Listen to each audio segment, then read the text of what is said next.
हम कर रहे हैं 11th होम साइंस का चैप्टर नंबर 7 प्रभावशाली संप्रेषण कौशल। पिछले वीडियो में हमने बात की थी संप्रेषण कौशल के प्रकार कौन कौन से होते हैं और दो प्रकार हम कर चुके हैं, थिंकिंग यानी कि चिंतन सोचना और रीडिंग यानी कि पढ़ना।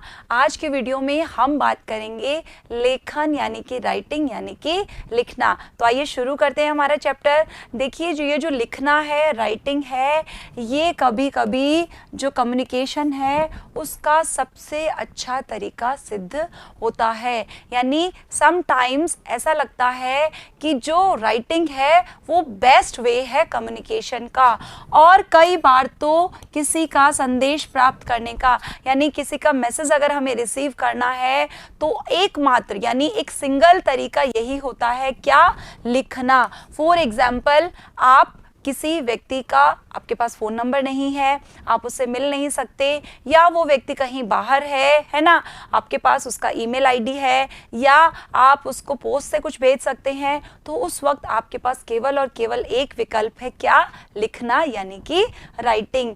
तो जो राइटिंग है यानी लिखना है, उसके संबंध में व्यक्ति को इस तथ्य की जानकारी होनी चाहिए, व्यक्ति को ये फैक्ट पता होना चाहिए कि अगर कोई चीज़ हमने रिटर्न में दी है, लिखित में दी है, फिर उसे वापस नहीं लिया जा सकता है। बोलते वक्त तो ये होता है ना कि हमने बोल दिया, अच्छा सॉरी मैं ये नहीं, मैं ये कहना चाह रही थी, है ना, या इशारों में भी हमने फिर ऐसे कर दिया। लेकिन आपने किसी व्यक्ति को कोई लिखित में चीज़ दे दी तो आप ऐसा नहीं है कि उससे वो वापस ले लें, यानी वो एक तरह से एक प्रूफ भी होता है। देखिए ये जो लिखना है, राइटिंग है, ये कम्युनिकेशन का एक कौशल है, इस प्रोसेस का एक हिस्सा है। इसकी हम अगर आगे बात करें तो जो इस तरीके से किया गया संप्रेषण यानी जो लिखकर जो रिटर्न में कम्युनिकेशन किया जाता है, ये मौखिक यानी ओरल कम्युनिकेशन की बजाय अधिक मूर्त होता है। ओरल कम्युनिकेशन यानी मौखिक संप्रेषण क्या है, मैं अभी आपको बोलकर बता रही हूँ, आप सुन रहे हैं, ये है मौखिक संप्रेषण। मैंने मेरे किसी एम्प्लॉय को या प्रिंसिपल को या किसी बच्चे को एक एप्लीकेशन लिख के सेंड कर दी, कोई फॉर्मल लेटर लिखा है ना, वो अधिक मूर्त है। क्यों?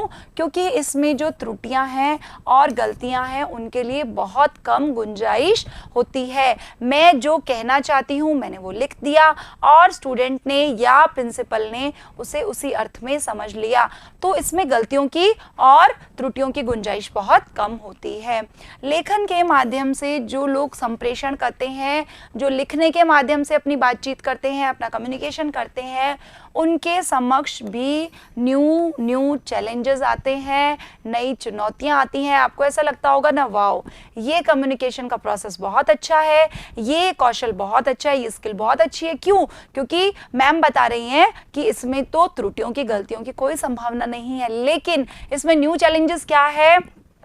हमारी वर्तनी, व्याकरण, विराम चिन्ह, लेखन शैली और शब्दावली ये भी स्ट्रांग होने चाहिए, है ना। हमारी ग्रामर पे पकड़ होनी चाहिए, हमारी वोकैब अच्छी होनी चाहिए, हमारी राइटिंग अच्छी होनी चाहिए। आपने देखा होगा कई बच्चों की लेखनी यानी राइटिंग ऐसी होती है कि उसे दूसरा तो क्या वो खुद भी नहीं समझ सकते हैं। तो अगर इस तरह की सिचुएशन आती है तो कैसे होगा बताइए ये संप्रेषण, है ना।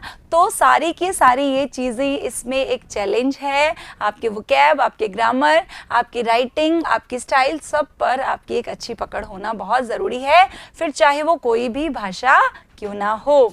तो आज की जो प्रौद्योगिकी है यानी हम बात कर रहे हैं, ये जो कंप्यूटर का युग है ना, जो टेक्नोलॉजीज़ हैं आज की, उससे बहुत सारे विश्वसनीय हमें साधन प्रदान होते हैं।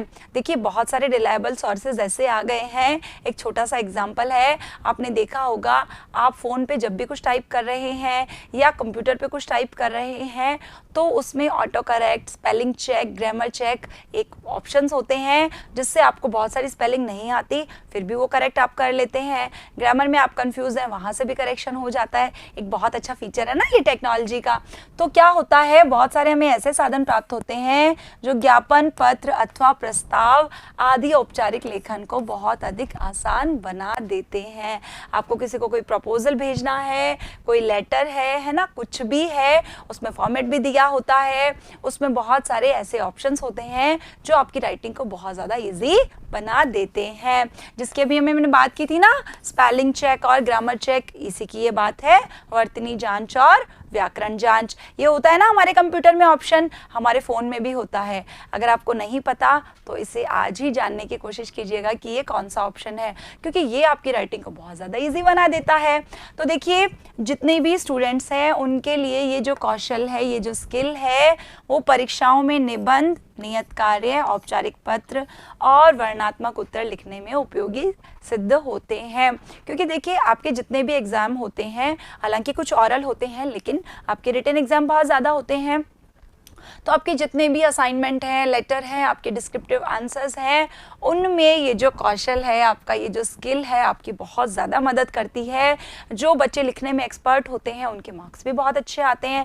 कई बार आपने देखा होगा कि बहुत सारे बच्चे ऐसे होते हैं जो ऑरल टेस्ट तो बहुत अच्छा दे देते हैं, लेकिन ना उनकी राइटिंग अच्छी होती है, ना उनकी ग्रामर पे पकड़ होती है, उनके लिखने की स्पीड कई बार कम होती है और वो लिखने में अपनी बात को अच्छे से नहीं समझा पाते, तो उनके मार्क्स कम आते हैं। इसलिए ये कौशल आपको, स्टूडेंट्स को बहुत ज़्यादा हेल्प करता है ना। तो अच्छे लेखन के लिए, यानी अच्छी राइटिंग के लिए कुछ दिशा निर्देश, कुछ बातें हमें हेल्प करेंगी। हमने बात की थी कि जितने भी ये कौशल हैं ये नेचुरल भी होते हैं और एक्वायर्ड भी होते हैं, यानी हम इसे सीख भी सकते हैं अगर हमारे अंदर ये प्राकृतिक रूप से नहीं है। तो इसको सीखने के लिए कुछ डायरेक्शंस है। क्या क्या है कि शिष्टेतर भाषा का इस्तेमाल नहीं करना चाहिए।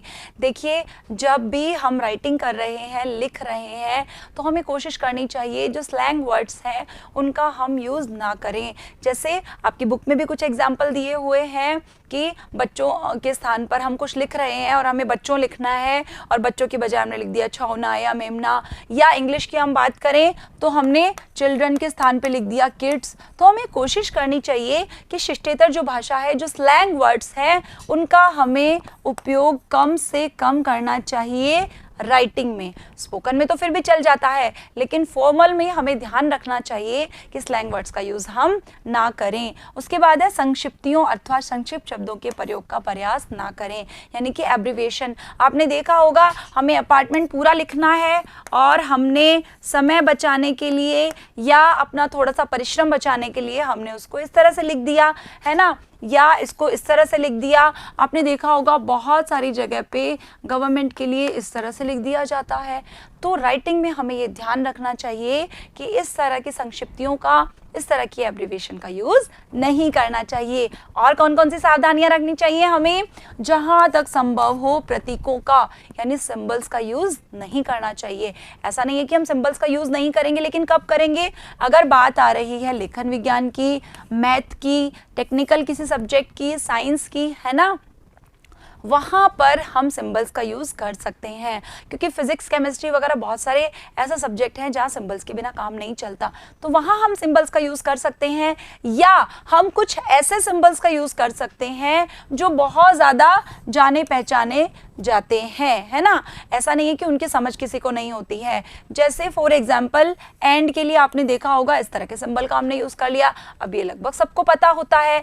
तो हमें ऐसे सिंबल्स बिल्कुल यूज़ नहीं करने हैं जो बहुत कम जनों को पता है। हमें सिंबल्स का यूज़ करने से बचना चाहिए। और पिष्टोक्तियों का सावधानी पूर्वक प्रयोग करना चाहिए। पिष्टोक्तियाँ क्या होती हैं? जिन्हें हम इंग्लिश में बोलते हैं क्लिशे। देखिए, ये वो डायलॉग होते हैं जो अब बहुत ज़्यादा पुराने हो गए हैं, मतलब ऐसा लगता है ना, घिसी पिटी बातें, बेकार की बातें, जिनको रिपीट करने की कोई ज़रूरत नहीं है और बार बार रिपीट किया जा रहा है ना, जिनका सबको ऑलरेडी पता होता है, तो उनको हमें ज़्यादा यूज़ नहीं करना चाहिए।